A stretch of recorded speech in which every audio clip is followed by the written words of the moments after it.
Ahman Green Show on 93.7 The Ticket and theticketfm.com. 12-year NFL veteran. He's got some speed to go with strength. Huskers and Green Bay Packers Hall of Famer. Shovel pass to Green into Vikings territory. Finally brought down. And University of Nebraska esports coach. Green all by himself. 20, 10, touchdown. 98 yards and a Lambeau leap. Here is your host, Ahman Green. Not on screen, man. What's up, Austin? Can you hear me? Hey, G, what's going on? Man, not much. How you doing, Austin? Feel like it's been forever since you've got the chance to talk. You've been busy. I've been out of town. Been a minute. Right. How's everything going with you? Things are moving along a lot better than last week. I just got in the rhythm now of packing boxes and taping them up and putting them in the corner, getting ready for the move once we get the trucking company on board to see to get us loaded up here real soon. So hopefully, I'm thinking I want to be on the road by this time next week or Saturday of next week. So I would love to be on the road, and because we got a lot of stuff done here, so I could pack up myself. Right. I mean, yes, it feels like you've spent most of the last 2 weeks just box tape, box tape. Breaking down. We were on our way to fill in our second dumpster of stuff that we needed to throw away probably 10 years ago to the last couple of years. So, because what I usually do every year, moving or not, my mom taught me this something. Because we moved them around a lot, and so she was like, whenever you start to move, you want to get rid of the stuff that you don't need going to the next place. And so stuff that's just either broken, old, you just didn't have time to throw it away. Get a dumpster, throw it away, shed the fat. She called it shedding the fat. So that's what I say. That was last week. Last week was shedding the fat, and then on the weekend, what I did was when all the bedrooms, so all our kids that are grown are gone. I went into those closets, and basically boxed up everything, and I knew that we're going to take with us. And so now I'm in the garage, boxing up stuff, throwing away stuff. The next stop is the basement, and that'll be the final stop, which I should be there by tomorrow evening, if not Saturday, which is the timing that I've been expected. So we're on course. I like when a plan comes together. Right. We like on time. We like on target. Those are good things to be. Which is the easiest to pack up? Which is the hardest? Clothes. You just throw them in there. You don't even have to fold them, but we fold them at least. And then I say anything like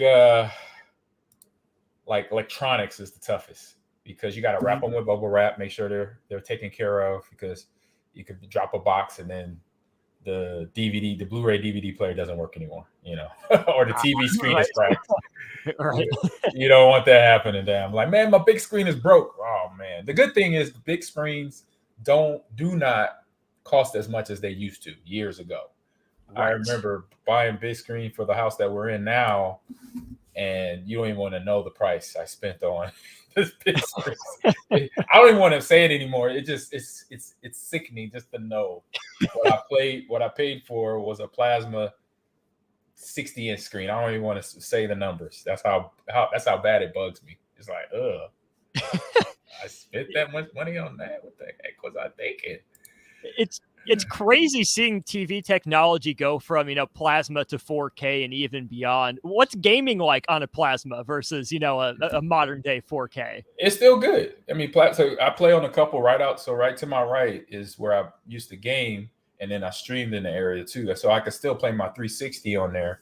And it still looks good. The good thing about the plasmas, the bad part about them was that they're super heavy. Right. They weigh probably at least 200 pounds, if not more, close to 200 pounds. Mm-hmm. And so that's either myself or somebody else helping me drag that thing out the house. We have a couple cracked ones. I won't say who the violator on that was, but those things get heavy. The older ones get heavy. The lighter, so the newer models, I could put it under my arm and hug that and bring it up the stairs and put it on the wall, put it on the bracket. So yeah, little times has changed. So They have. I'm sure you've also been playing, keyboard and mouse. How have like computer graphics and monitors changed from when you first started to where they are today? Oh man, let's say, okay, well, officially when I first started on a PC is like my Apple II days. And so it was a green monitor with green digits and letters and characters. So fast forward to when I'm now about to be, I'll say probably 3 years before I got hired at Lakeland in 2016. No, 4 years. I got hired in 2020. So 4 years. I started streaming on Twitch. And I went online and I was streaming for about 4 or 5 months. And I was talking to my chat, and my chat every now and then we'll get on a conversation what we're talking about now, monitors and getting a newer screen. I always mentioned it. Yeah, I'm gonna get a new one. And finally I was like, you know what, I'm gonna do it. So I went on my phone, jumped on Amazon, start researching gaming monitors. Looked at MSI, Hewlett Packard, Alienware, Samsung, and then BenQ was a few of them. And I just looked at, first of all, I was looking at obviously the refresh rate and then the price. That was my priority. My filter search was refresh rate. Okay, you got to have it like I think it's 160 or something over 100 refresh rate. And then the price had to be a good price. I was not going to spend on probably a 30-inch as the biggest and 24-inch as the smallest. I wasn't going to spend like $1,500 on that. And I'm like, no, I can't do that. It's just like, that's way too much for something that's just going to stare at me other than me watching and playing video games on it. So I ended up finding a BenQ that had a really good refresh rate, and the price was only like $250. I was like, oh, this is a steal. Still ordered it, got it in, and was like, oh my goodness. So I streamed the day I got it. I hooked it up and I streamed Halo Guardians. And I didn't think I would know. I didn't realize what I was playing on was subpar. Below average screen. And I was playing on a Samsung TV monitor at the time. Okay. And so I plugged this BenQ up. Let me see if I could pull up refresh rates real quick. Man, I get this BenQ hooked up and I'm playing Halo. And it's like, oh my God, I was playing in molasses. I was not playing on a good monitor. I mean, shout out. I'm not saying nothing bad about Samsung TV, but it was a TV. It wasn't a monitor, gaming monitor. So it was a big difference. And I was like, oh my, like the whole stream, I kept saying, oh my God, because I was just shredding through these guys. Like I would have good games, right? And a good game for me was 20 and 10, 20 and 8 or something like that. And I'm like going I'm going ham. I'm like, oh my God, this makes sense now why pros want, for fast refresh rates and they want these smaller monitors. And I was like, oh my God, this is wild. This is unbelievable. So yeah, I did that for like 2 hours. I was like, oh my God, this is so cool. Oh, that's incredible. I mean, you don't know what you have until either it's gone or you upgrade. You learn to play a certain way with the graphics, with the input, everything you have, and then making that jump. I'm sure it felt like a whole new game. It did. I was like, this is unfair. It almost felt unfair. I was like, man. So it was like 100. It was 144 refresh rate or 104 hertz, 1 millisecond refresh rate. So I was like, I get it now. I was like, oh my God, I see why pros. And once I got really deep into it, and by the time I got to coaching, that screen, ideal professional screen, is literally 23.6 inches. And then obviously the refresh rate is 144 or higher. And 1 millisecond or less now, 0.1 millisecond now, I guess. But it's just like me on the football field. It's like I got to have new cleats that have screw-ins. I get all the traction, on a nice green field. If not, I'm on wet turf. I want the nubbies that give me better grip so I don't slip and fall when I'm making the cut, stuff like that. So you just kind of relate that to that in basketball. Don't give me a flat ball. Give me a ball fully pumped up that I could shoot the J and make the shot. You know what I'm saying? Right. So yeah, it was an eye opener, and from that on, I'm just like now I know the difference, and I say that when I go to places like I could go to Best Buy, or I could go to GameStop, or I could be out with somebody shopping, and I'm like, no, come here, you need this one right. I'm like waiting. You see this refresh rate? That's what you want. You don't want nothing over. You don't want nothing over 25. 24 is okay. If you could go lower, like 21 or 23, they're like, I'm not a pro AG. I'm like, hey man, I'm just saying. You Might might as be. well, you might be. You might as well be playing with the pro stuff, man. Don't short sell. Don't short sell yourself. You know, you No gotta kidding. get going hard. You got going hard in the paint, man. What do your esports athletes at Nebraska play with? Do you know about what they're working with? About what I mentioned, I've seen the Call of Duty team in person, and they had their own custom builds. They brought all their PCs into the J School at the end of, I think it was end of April, right before. That's when we were in the quarterfinals and almost to the semis. But they were rolling with some good stuff. Didn't surprise me. You know, I see them boys play online, and then seeing them play in person with the monitors, with their builds, their custom PC builds it was all like yeah, as expected. These are ballers. They know their stuff.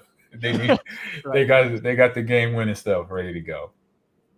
So I've never actually gone through the process of building a setup on Mhm. PC, the PC itself, the Yeah. monitor, anything like that.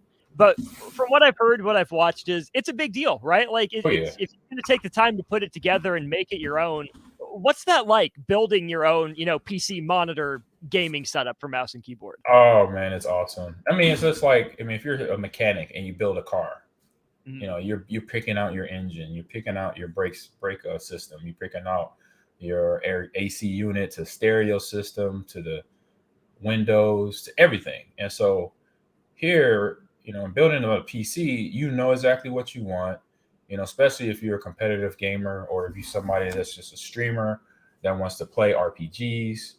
So you know the specs you need. And today, where we're at, we are at 40, the 400. They call it the 4 series GPU. So that's anywhere from a 460 to a 490, which is like unbelievable. Not unbelievable, but just like this is getting real. This is the 490, Austin, and people in the listening here and watching. The 490 packs so much power in it by itself that if you had over 40 PCs that we plan to have, but we're not going to do a 4090 in every PC at the Nebraska Union Esports facility there. But if you did, you would have to pay pretty much triple the wattage the area can take, because the GPU by itself, it's 1,500. No, it's 1,000 watts by itself. Just one component. Oh my gosh. Just imagine 40 PCs. That's what's that times 1,000? What's that? 400,000 watts. If that you do the math right, let me see. 40 times 1,000. 40,000 watts. I was off a zero. A little too many zeros.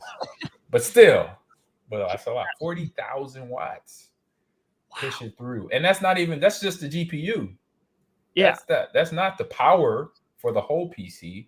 The Wi-Fi adapter, the network adapter, the sound system, the stereo that you're going to put in it, components for that, for sound, components for the monitor, and then you don't have to build your monitor. That's the one thing. Unless, it might be some places. I'm pretty sure overseas, like over in like Korea and Japan, China, I'm pretty sure you could build up a monitor too. That would not surprise me. That say you go over there and be like, hey, yeah, you can build your monitor too. I'm like, what is going on? What is really going on? And so having the between your motherboard, your CPU, the GPU, the SSD, all those require anywhere from, I say on older computers, I don't say older computers, I'll say older computers to about 2020. It was just 1,000 watts just to run the whole PC. Now you're talking about 1,000 watts just for one component. So you're talking about for the whole PC, you're talking about almost 2,000 watts. Almost. It's like impressive. Well, that amount of power that you need to powered, it better be good. It better run smooth. You better, be watching a movie like you're playing a game. Because if you're not getting that at 2,000 watts of energy, what are you even paying for? Right. Yeah. It's I got a friend who builds custom computers. I remember, and he's able to get along with some former players in the league and NFL. And I think the biggest PC he built, and it was before the 4090s dropped, so it was probably a 3 series in there, was for Von Miller. And he bought 2. He bought one for himself, and then the second one was for a giveaway. Ooh. And I think for the one he bought for himself, I think he put $25,000 into it. So I'm like, hey, bro, what does this computer do that you built a computer that costs 25 grand? I got to know. I was like, oh my God. He's like, everything. He said, I'm on everything high end. The GPU, the CPU, the SD drive, everything. Mouse, keyboard, the best, top of the market. He wanted everything, top of the line. And then he built another one for 10 grand for a giveaway. I was like, what? I was like, that's the new young guys in that long money. That's what that is. 35 grand on 2 zones. It was impressive. Wow. He showed me pictures of the computer. It was impressive. A lot of, all the bells and whistles, the coolant where you can see different colors of the LED lights flowing through it and all that. So, you have that swag, that look on it, So I was like, oh my God. I feel like if you're going to build a custom, you need the lights, right? Like that's part of it because it's clear. 100%. You see the inside, you see all the pieces. The ones that I've seen are, pretty much rainbow, but the custom colors, like that's just another, hey, this is mine. I built this. Yeah. You steal it. I know it's mine because of the colors, man. And I think that's another big sticking point of building one, just coloring it out. How many crazy colors can I have in it in the light, multicolor LED that I could hit this button, it'll do this. You could have it do like flashing, like if you had a nightclub, like a strobe light.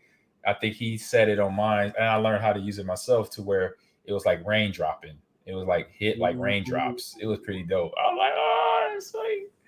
So you could program, and I think that's what gets the kids because you could program little stuff like that. Like that's not a big thing if somebody that doesn't know building PCs and the LEDs, what's all about that life, you'd be like, what's that? It's the light. Wait, for these kids though, I remember at Lakeland, even here in Nebraska, we're talking about the facility, and all I'm hearing, first thing was like, what about the custom lights, coach? I was like, yes, we're gonna have that. We're gonna have. I say, I already know. I know just red and white, or what are the colors going to be? Well, of course, we'll have it where certain days, obviously game days, have the red and white, and like if we get a win or kill, it'll it'll go into some flicker flash of whatever, go big red or whatever colors, But then on a game day or practice day or off day, we'll have everything in just flying through there. Because every game has its colors. Players have their favorite colors. Maybe we do like when somebody's birthday, it's their day. And if it's a game day, that when they make a big play, we flash their favorite color up there or something. You got to have fun. And I say that's what brings the kids in, man. They love that stuff. They love it. Is that something that you would have the players on your team run that if they're not playing, they're the ones controlling all that? Or is this something where even students that, might not know how else to get into gaming, might not make the team, are they going to be like on the production end running the back end? Both of those. So, yep. So the kids because I've already had current students transferring in, students from high school that I've spoken to that say, and I told them, those options are available. So if you just want to come in and be somebody that your degree is in production in the J school, then you're at a good place, and you could be a part of the esports production team to help us with streams week in and week out. And if it's a player that just happens to be on the varsity roster or on the club team, and you still want to do the same thing, yes, that door is open. So then we have basically all hands on deck helping out, and they get that real job experience. Those hands-on, getting their fingers dirty, getting in the production room, getting in, holding the camera, fixing the audio, fixing the headsets, the mics, making sure everybody can hear and see okay. They get all that, and because that'll basically then transpire into them graduating and have that experience where they're not nervous walking on a production set for an esports event. Right. That's incredible. I love the different opportunities that are there because like you said a few shows ago, no, it's not just the gaming aspect. Like at the camp that you said you ran, you took them all the way through all the, the different opportunities, whether it is in the gaming or the management end, the stream end, the production end. That's incredible. Do you have any mods lined up for streams? Probably the players. It'll be the players nice. right now. So the players that are not playing though, because we talked about that a little in length, and I would say right now be the current players. But if it's anybody, outside of our circle of teams and players, then I will obviously have to sit down and have a conversation with them in terms of this is how we're going to run the stream. This is what I want you to help us out with. Looking out for toxicity and all that, because a lot of the gamers that are on the club team and will be on the varsity team, they already know what that looks and sounds like. That what a clean chat looks like during our game. So that's nobody I could sit down. I don't have to give them the whole riot act of this is what you need to, be aware of and watch out for these type of commenters or comments that'll be in our chat, because we'll be a university chat where we want to keep it clean because we might have high school kids in there that are, potential recruits. And if somebody comes in there and making it all not fun for everybody, then you got to make sure, and which a lot of kids do that's already here. Like I mentioned, they know how to get that person kicked out of there real fast. Smart. Are you team time them out if they're misbehaving? Are you hide them so they can still comment that they're not being seen? Or are you straight block? Just get them out of here. It depends. I say it's a strike system because I've talked with Lindsay Z, the new class or club president, and she says she's done both for violators. Obviously, the repeat violators, eventually they get totally blocked out. But then for everybody else, if it's your first offense, you get timed out for an hour or 2 hours, whatever that first timeout is an hour or two or more. And then after that, a couple of days. Then after that, a week. And then eventually you're like, all right, man, you can't get it right. See ya. Don't let the back door hit you. Deuces. All of them. Just say all of them. Like, bro, you got it. Right. And at that point, if they're, timed out for a week and they come back and they're still trying to start nonsense, that is completely on them. Yeah, it is. It is because we have a system where we talk about it. I would address that. If it's somebody in-house, I'll address it, with them face to face, or, if with me being in Wisconsin over Discord, and we go have that conversation and say, hey, this is what got to be done because this is what you said, in the chat or face to face or what have you. And then they relay the message. I relay the message to Z so she understands who is the violator, and then they take it from there. Like I said, the club team has been running pretty well, pretty efficiently with every president that's come in to be elected every year for the Nebraska team, club team.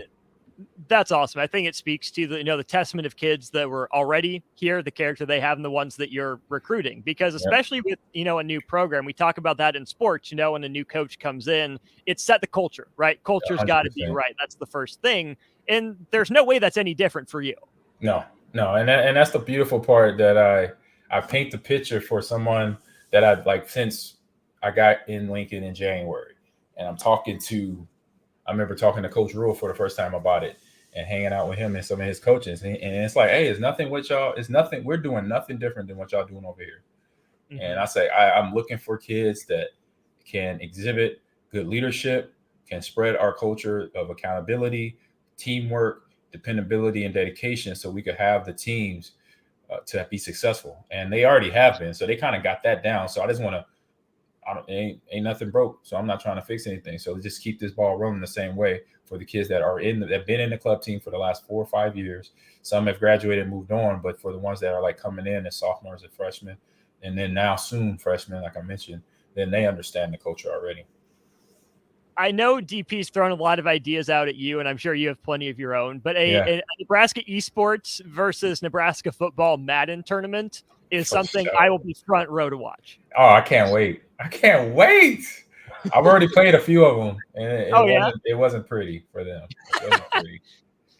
Well, I would hope it wouldn't be. You are the pro. I know. It had to be. If it just showed me. I mean, if I did get beat, then I'm like, hey, I got to get my game tight, Yeah, I just got to get right. That means these boys putting them in, putting the work in. So, but no, that is definitely on the table in the next couple years. We got to have that. Eventually, we got to have to play all the sports that actually has a video game for it.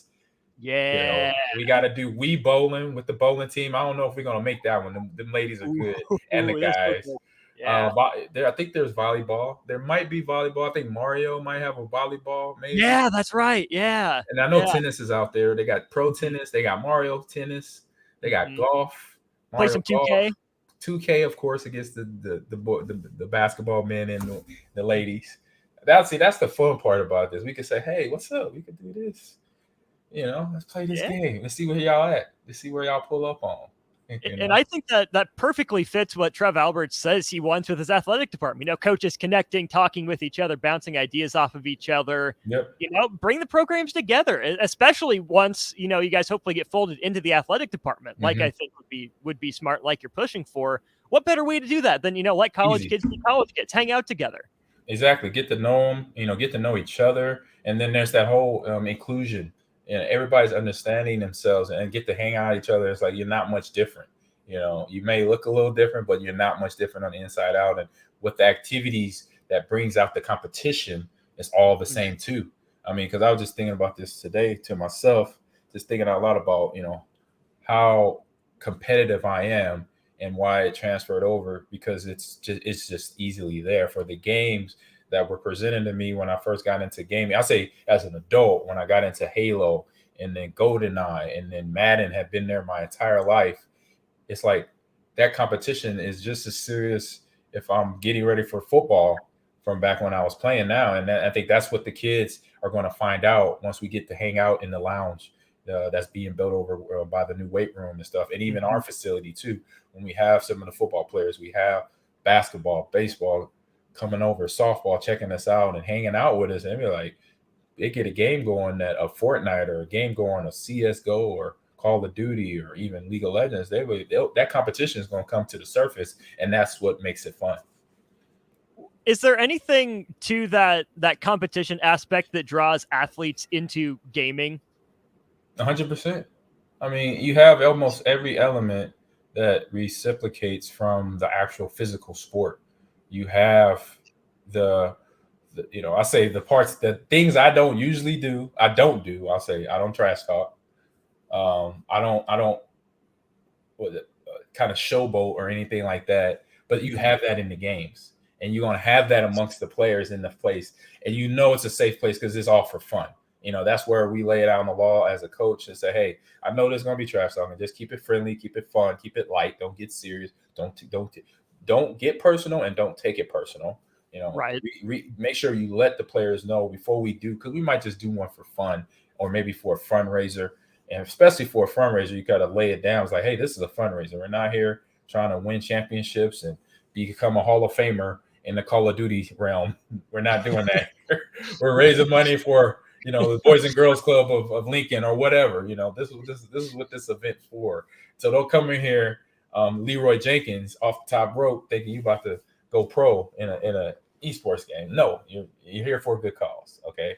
And so you got to lay that out there so that they know the atmosphere, and that then everybody's guards down, and they can come out and I say have a good time.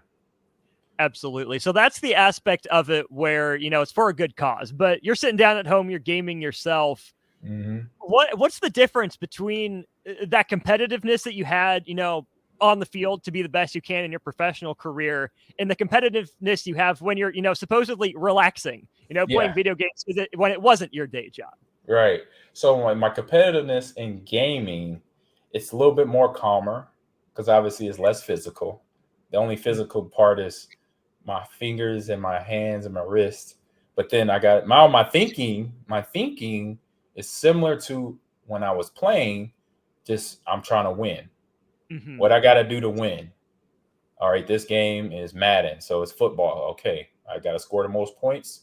I got to keep the other team out the end zone. I got to take away his best offensive player or best defensive player. Make sure, they're playing against somebody that used the Rams and they have Aaron Donald in the middle, or they put him to whatever way position they put Aaron Donald, I run the other way. I don't run towards him. I run away from Aaron Donald the whole game and make it because I'll frustrate the player. That you'd be surprised how many Madden players quit before the first half. If I'm really 14 points, 20 points, they quit. It's amazing. It's weird. And it's just funny to me because I'm like, if you're in a tournament, you can't quit. You got to roll this thing out. You got to learn how to fight back. And so you can't rage quit life. Don't rage quit your video games. No, you can't. So I'm more cerebral.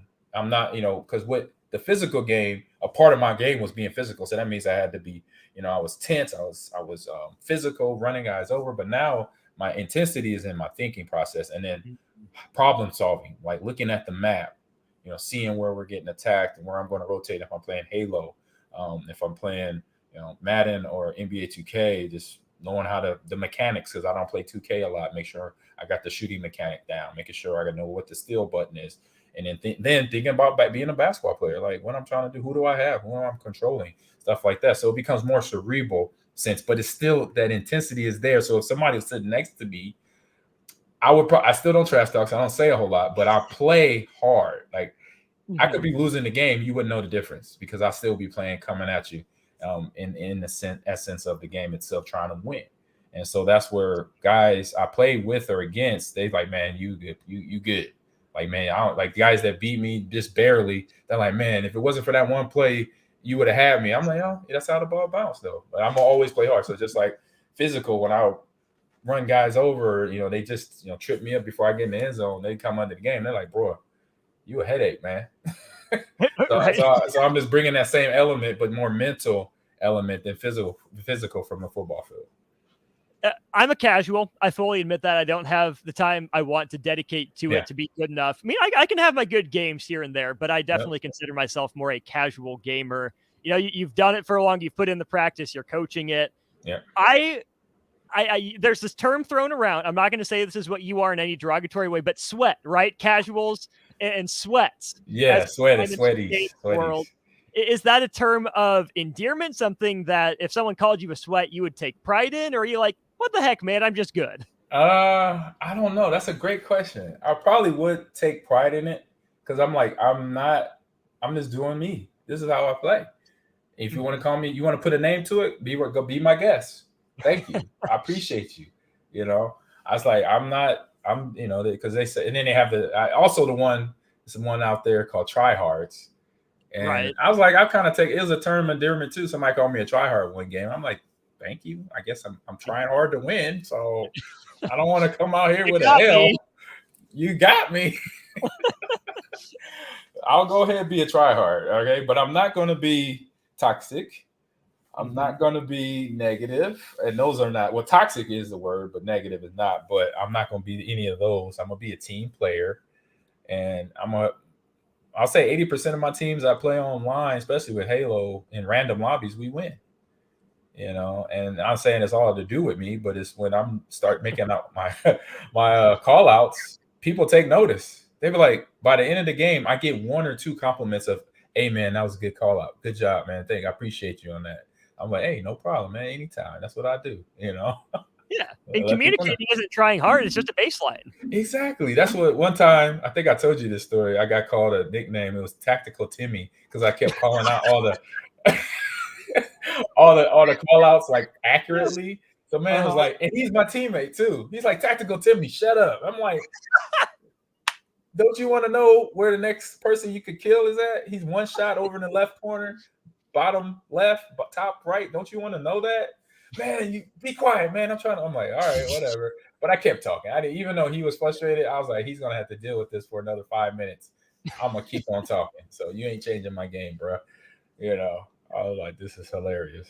That is absolutely incredible. Maybe we have to rename this the Tactical Timmy Show for a week. Yeah, we get in season. We could do that because we get real tactical about the commentation of the games and what I was doing, what the team was doing.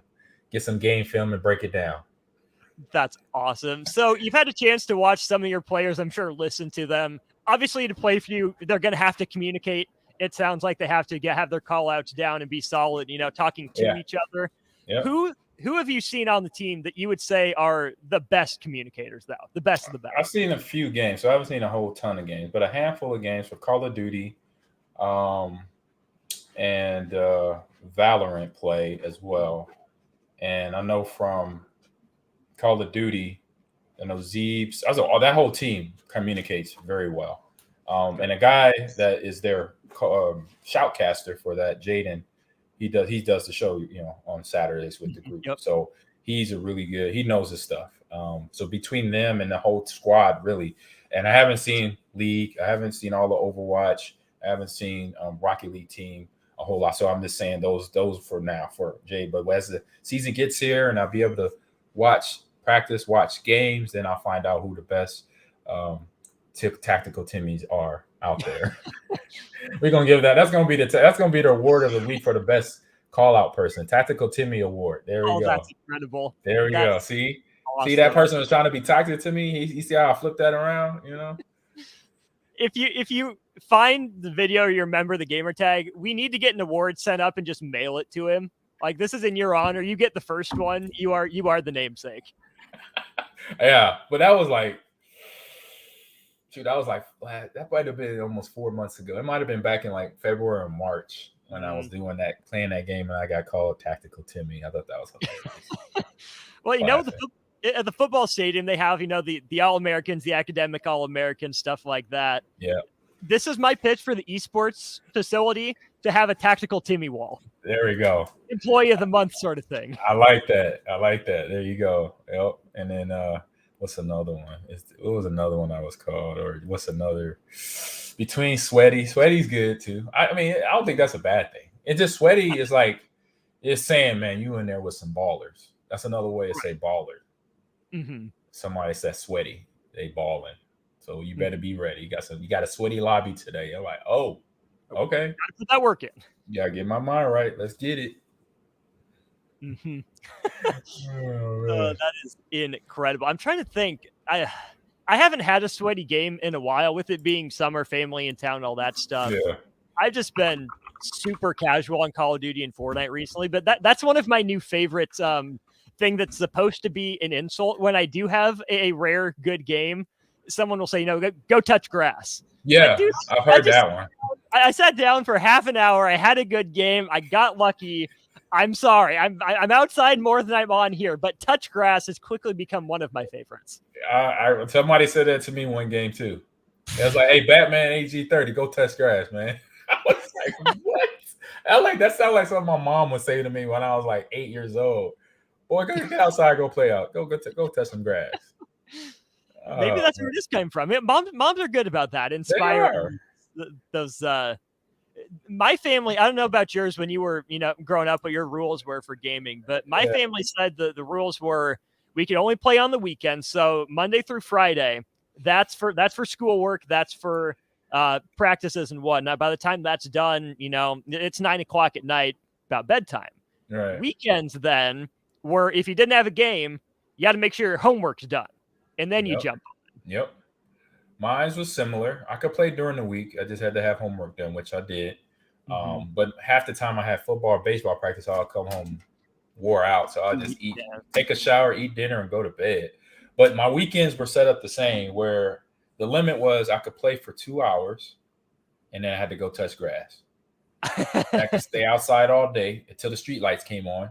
Mm-hmm. And once the street lights came on, I had to be in the house. Saturday, I'll come in, take a shower, eat dinner, and then Saturday night, so I ain't got nothing. As long as we don't have to get up early on Sunday, which that was I had some weekends like that where I could take a shower, eat, and then play Legend of Zelda, Tecmo Bowl, Sonic all night long, or put in a horror movie.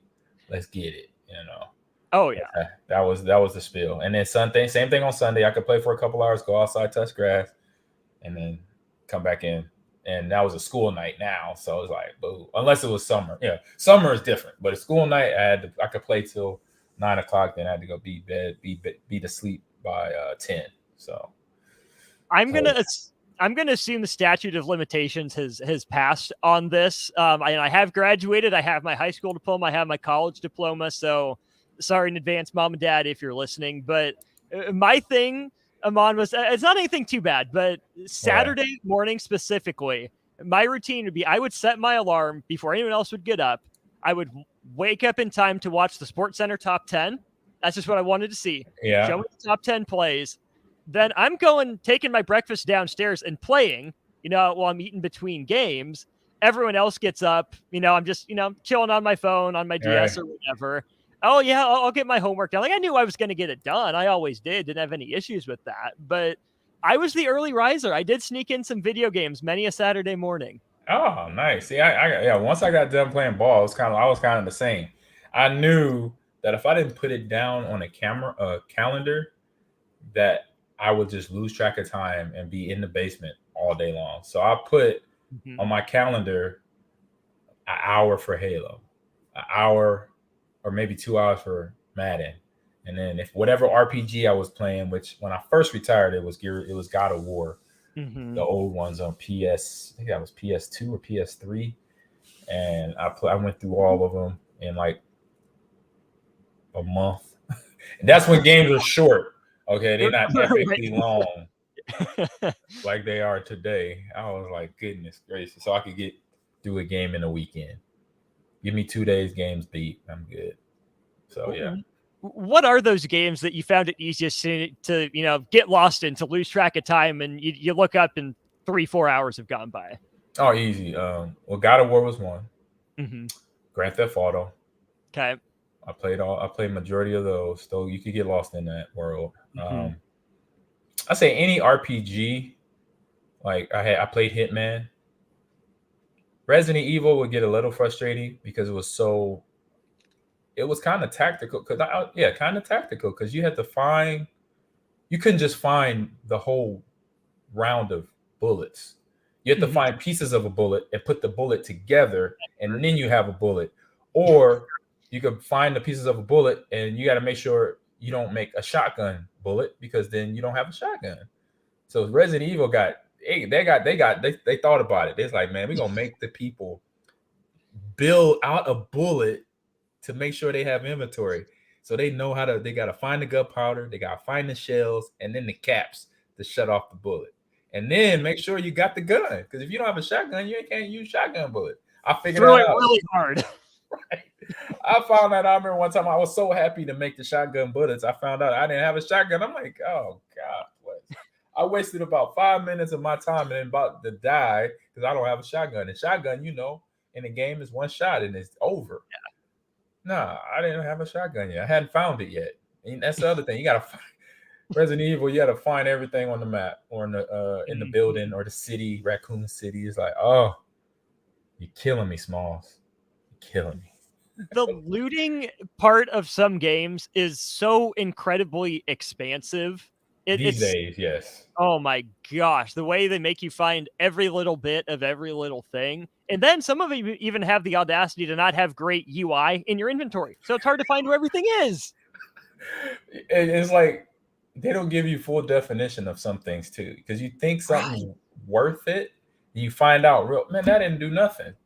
I just died that fast. I thought this was a shield. This ain't no shield. This is killing me faster. In front of me. Right. I'm like, man, I thought this gun was bad. I thought this gun was powerful than that gun. No, it's not. I just got faked out.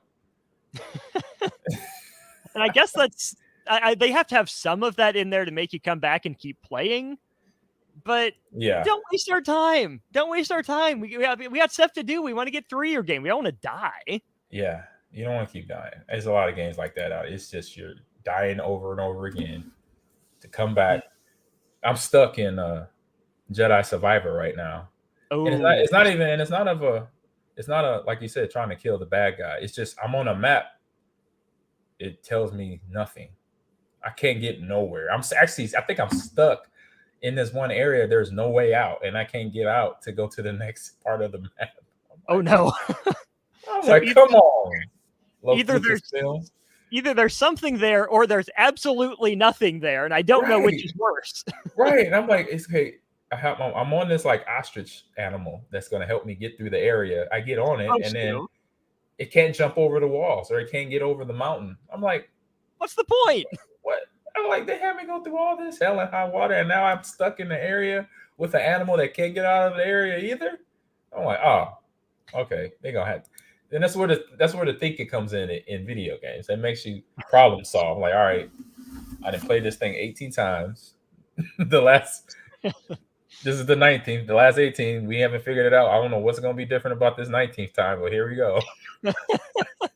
Well, Lucasfilm better watch out too, because if they don't give you the answer scene, that ostrich is going to go the way the tauntauns on Hoth. Real I quick. don't know. We'll hopefully see. We'll see. All right, I found some slang. Ooh, All let's right. go through it. All right, here's one. It's called what is a simp gamer term? So a simp, so SIMP, Mm-hmm. is an internet slang term describing someone who shows excessive sympathy, attention towards another person. Oh, that's not a bad thing. Simp. Didn't that word get banned on Twitch for a little while? It might have.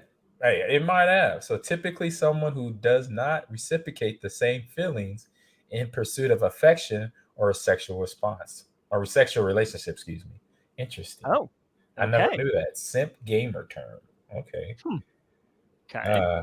OG gaming Yep. is abbreviation of the term original gangster, which in terms comes from the 70s and 80s. They're breaking it down here. It seems strange, but then he said that phrase OG would be used in gaming, but it's been widely adopted across all pop culture. Yeah, I think that's like saying GOAT, pretty Right. much. And then here's your definition of casual gamer. Term casual gaming refers to video games which do not require major time investment to play, win, or enjoy. There you go. Yeah. Well, there's a reason that I'm a casual, because I don't win nearly as much as you do. I maybe don't enjoy it as much because I'm not winning, but I get what I need out of it because it's easy to pick up and play, I guess. And sometimes that's what gaming is. It's like, look, I just want to get beyond. It's like a drug. Yeah, you get the fix. I mean, no kidding. Yeah. Keep it real. Let's just keep it real there. It's like the endorphin release that you feel sitting down on your PC or your console, controller or a mouse and keyboard, and you go at it. Mm-hmm. You go at it. All right, let me see this. Oh no, that's like criminal. We're like getting into like police slang. It says RICO. What is RICO slang? Yeah, that's racketeering influenced by corrupt organizations. Oh, well, our Rico's in Vegas right now. Yeah, so. Yeah, he went to Vegas with DP. Yeah, they're getting all serious now. I'm like, wait a minute, I'm talking about video game stuff. Okay, so I'm going to throw this one to you because in my formative gaming years, I didn't understand it. Okay. Overpowered. OP, right? OP. Yep. So when I first heard overpowered, I thought, what does that mean? The gun sucks? It's really bad? Because I thought if it was overpowered, everything else is better than it. But it's overpowered in that it has too much power. So that took me multiple months to wrap my head around. Exactly. So I'll help you out with this. So I think it's a generational thing. Okay. So you're in what, Generation Z? I'm right on that borderline between Z the millennial to Gen X. Z. Yeah. I'm like borderline. I'm like a like Neo. So I'm like Z and X. Okay. Because whatever. So it's the generation, their feelings about that. Because the generation of today's gamers, so like the kids I'm coaching, the kids I will be coaching that's in high school, the kids I will be coaching that's in middle school, they think that's unfair for something to be OP. Okay. So back in our day, I'll say back in my day, OP was, man, you better adjust, you better deal with it. Find a way. You better find a way. Yeah. That was OP to me. If somebody was OP playing a video game, playing a game of 21, playing some throw up tackle in the front yard, hey, ain't nothing you can do about it. You better try to stop it. That's it. Bo Jackson and Tecmo Bulls type stuff. Bo Jackson, Tecmo Bulls, exactly. It's like, okay, you better figure out, okay, you better pick the 85 Bears defense if you're going to play against the LA Raiders in Tecmo Bowl. That'll help that OP out with stopping Bo Jackson. Because you got the refrigerator Perry, you got Mike Singletary, Dave Durrelson, you got some ballers on that defense that could maybe get to him before he hits the edge and hit the corner, he's out. Mm-hmm. So that's what I tell my players. I say, hey, if something's OP, hey, you just got to figure it out, make that adjustment, try to slow it down, something. You ain't got to stop them. But if you slow them down a little bit, is all you sometimes you probably need because you got your teammates to help you out. Right.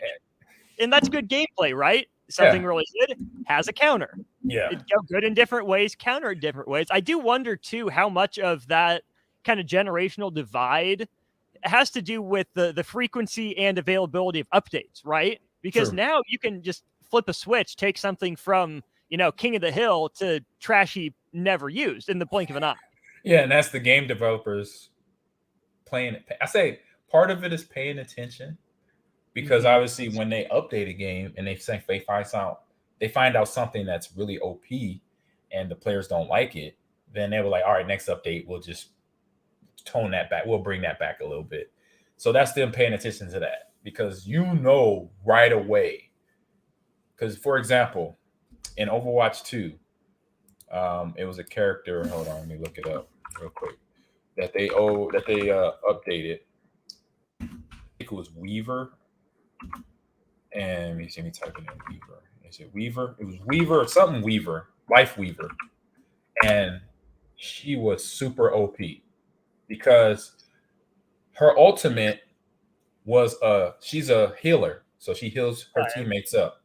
So her ultimate was so powerful that while she's healing, she could still lay people out with her guns. Like her guns were that powerful that when the tree was down, that's healing everybody, she could still be yeah. She's laying people down and healing people at the same time. So everybody was like, oh no, this is too much. She can't be both good at killing people and healing people all at the same time. I'm like, hey, this is just why not? I was like, because I was talking to some of the players on the club team that come to the show. It was Sam because he manages the Overwatch team. And I said, that sounds like a good thing, Sam. He said, well, and you saw the difference in reactions to that being me. Like, hey man, just adjust to it, figure it out. They're like, no, man, you can't be killing people and healing people at the same time. That's just too much. And I feel like there's a big difference too between something that's OP and it adds enjoyment, right? Everyone has a good time using, like, you're okay with it because everyone's doing it and they just know it's the strategy. Right. Versus the cheesy OP with no counter, right? Where only one person is allowed to do this or be this, but know about it. Right. And that's where I think there's a fine line for developers because you have to have something that stands out to draw people to your game that, isn't necessarily guaranteed easy mode, but makes it easier, but that also doesn't ruin the enjoyment for people that want to try something different. Or they just got to adjust. They got to suck it up, Buttercup. Yeah. Let me see. I was reading this dream, Life Weaver and her power or her ultimate. It is, let me go back. It's called the Healing Blossom. And hold on, let me see if I can get the whole definition. The Healing Blossom. And what does it do? What do you do? Abilities. Here we go. Healing per second, 57.7 while firing at full charge, and 55.2 overall with reload. So that's her healing. That's her healing per second. So 57.7 health bar goes up, basically full. It's almost half full when she's healing people. So because I was going to say, I mean, what the DPS characters probably have 200 to 350 something HP? like that. Yep, exactly. So yes, she is OP, but it's like, hey, you gotta adjust. Gotta learn how to take her out fast in the game. Oh yeah, I mean that's part of I would think the fun, right? How do you learn to adapt? How try something new out? If this didn't work, like you said with Jedi Survivor, you try 18 things. Why not try the 19th thing? Exactly. It's going to be hopefully not just a few more tries and I'll get out of there. So it says hold to charge a healing burst, release to heal a targeted ally. So you could be healing and then also targeting the enemy and taking them out too. So that was in a developer's head. That's like, oh my God, I just thought of the perfect character. She heals and kills at the same time. And she's very powerful. And of course, everybody doesn't like her. I'm like, man, you gotta like that. I know I'm gonna play it this weekend and I'm gonna have me some fun with Life Weaver. I feel like that's a very beta thing, right? Let's just try this out, just see how it is for fun. We may or may not launch it that way depending on reception, but there's nothing like a good beta to work some of that stuff out. Yep, and that's why these updates are interesting. When they come out, they're basically testing to see what happens. See how the pros, the amateurs, the consumers that play this game, and what the feedback is, and they'll have it instantly. I'm pretty sure Activision Blizzard knows the gamers that's gonna contact him as soon as they update it and play one round. Like at least I'll play like 5 rounds of the game before I'll give feedback. But I'm pretty sure there are consumers of Overwatch 2 that play one game. As soon as one thing is off, they're like, man, I'm complaining to Blizzard. This is not right. My thing with Activision is that it feels like they release their games in beta. They'll have the open beta weekend, but then there's it just feels incomplete at the start. And like, I get it. The way the industry is moving to some degree is a little bit more content drip than, everything up front all at once. But looking back through Call of Duty, the amount of content that was in, Modern Warfare 3, Black Ops 2, that sort of era compared to where games are launching now, like it kind of is beta-ish just in terms of the amount of content. Yeah, I agree. Like it's like, this give us the finished product, finish it all. Yeah. I mean, if you're going to add in, like, I don't mind an update. Update is just you're adding something new to the game, make it more fun or different. But don't have a launch of a game and it's not completed unless you had COVID going on, like with Cyberpunk 2077. They had COVID. So they did try. They made a valiant effort, but it did not go through. But they're now updating it with new updates to fix the game. So that's where, that's the one on the only situation where a developer could say, well, we tried and didn't get it because obviously it was a world pandemic.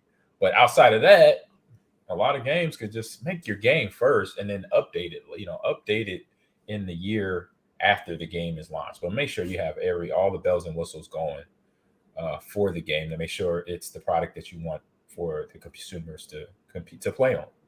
Right, especially if you're a first release of a game, or like Call of Duty on a 3-year cycle. You would think that 3 years would be enough to get everything into a game that needs to be there, right? Yep. Yeah, you think, because it's just they make the same game every year, correct? Essentially. So it's like Madden. Like I know a few guys at EA, and as soon as Madden 2024 drops next month, they'll be working on Madden 2025 the next day. So it's like, why didn't you finish the game? You have a whole year. You got 12 months, 365. And you telling me this is in beta? Like, no. All right. It makes sense. Thanks, I guess, but right, yeah. Thanks. Yeah. Yeah. All right. I would say we just got a couple minutes left here. What's on tap? What you got? I'll say real quick, another term that I learned is called throwing. Okay. So just like throwing a baseball, throwing a football, but it's been happening in the League of Legends and Valorant space where pro players are getting bought off and throwing matches. Really? Yes. And I'm like, These are kids. These are 18 to 24-year-olds being bought off to throw a match. And so because I heard one of my friends said, hey, yeah, so-and-so was throwing. I'm like, what you mean throwing? Like, exactly. I mean, I know what you think, what you mean. He's like, yeah, because he wanted to lose the game. I'm like, oh. But you have some people that do it in a random lobby that just do it because they just want to get out the lobby or they just want to lose it anyway. So I'm like, that don't make sense, but okay. Anyway. You would think the prize pool for winning would be bigger than what you would be offered to throw. Exactly. Hypothetically. How hope. It makes sense. You'll be smart too. Yeah. But yeah, on enough on that. But yeah, I got more packing to do. I'm gonna get out of here, head up to the garage. My timeline hopefully lines up to next weekend where we could be on the road again, headed to Texas, and then I'll be back in Lincoln sooner or later for the rest of the summer and then the rest of the school year for our fall school year. starting up. So that's what's up the slate for me. What about yourself? Actually, yeah, that's just, pressing buttons and talking. It's what I got. It's what I do. So. Hey, that's what I do too so much. Pressing buttons and talking. And so I started doing a Whatnot, selling some of our stuff on the Whatnot app. So that's been interesting. That's been fun. So let's save that for next week. Your Whatnot stories. That's a whole other realm. That's awesome.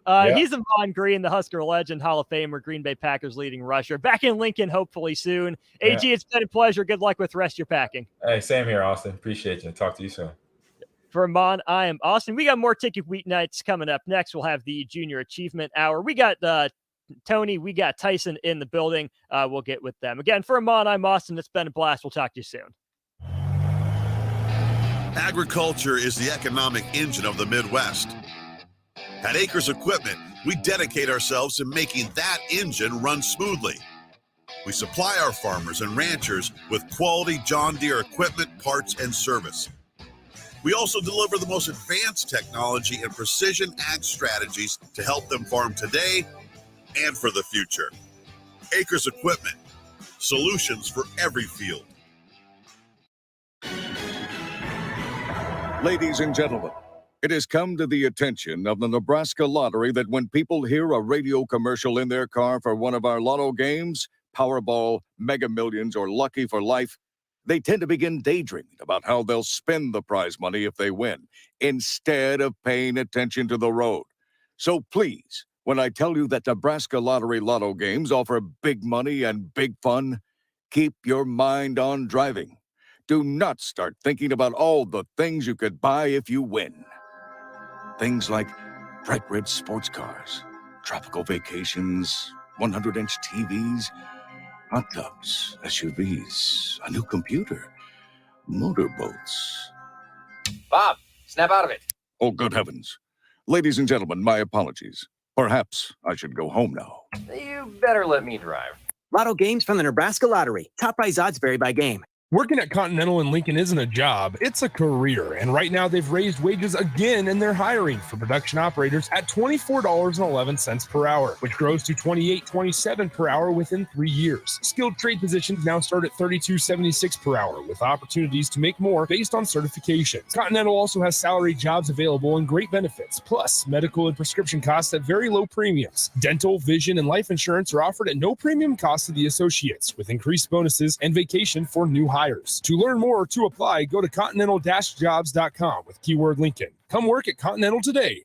Hi everyone, Kendall Warnock, A1 Automotive in downtown Lincoln. Spring is here, summer is fast approaching. With weddings, vacations, and weekend getaways on your mind, do not let car issues prevent you from getting where you need to be. Car problems shouldn't be something that you put up with. Let us get you back on the road in comfort and safety. We diagnose all makes and models from Porsches to Hondas, Toyotas, and Chevrolets. We fix a variety of issues with all of them with our talented techs and our experienced staff. A1 Automotive at 11th and L, downtown Lincoln, always honest answers. Steve's Garage Doors and Services is hiring. They are looking for a garage door installation and service technician with a clean driving record. Experience is not required as they will train for the positions. However, mechanical aptitude is required. If you want to come be a part of a small business where you're family, not just an employee, call Steve's Garage Doors and Services today to apply at 402-480-2840. That's 402-480-2840. Steve's Garage Doors and Services. This Easter, focus on your family instead of dishes with the Venue Easter to-go meals. Prepared fresh in-house by our chefs, these meals are ready to heat and eat with packages for 2 to 3 people or 6 to 8. Choice of juicy beef tenderloin, tasty herb roasted chicken, or our famous 6-pepper crusted prime rib. All meal packages come with sides, and we have additional add-ons available to complete your feast. Order today at venuedelivered.com/Easter. That's venuedelivered.com/Easter. Spring sports are here and it's time to upgrade your equipment. But don't go rushing to your big box store. Play It Again Sports is your place to go for all spring sports equipment for baseball, softball, golf, and disc golf. Play It Again Sports has quality, slightly to gently used equipment, and 50% of their inventory is actually new equipment. And don't forget, buying from them is a great way to get new products with great discounts by also bringing in your used items for store credit or cash on the spot. Play It Again Sports at 48th and Vine. Tailored Landscapes is actively preparing for spring. Things like getting new tree or getting equity and train staff to serve you the best we can. If you haven't already planned, now is the perfect time to figure out a maintenance plan for your yard. We're on the brink of spring cleanups for all of our existing customers and have limited spots left. We trim trees and shrubs when needed and only mulch proper amounts. Call today at 402-432-2572 to set up a meeting with one of our designers and get ready for Tailored Life's grand opening in Bennett. You know that feeling after a good, hearty meal? The worries of the world just slip away. Time slows down. Nothing but good times and good company.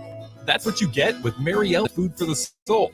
Mary Ellen's does food right, with a menu that includes smoked wings, pulled pork, brisket, catfish, and don't sleep on their sides.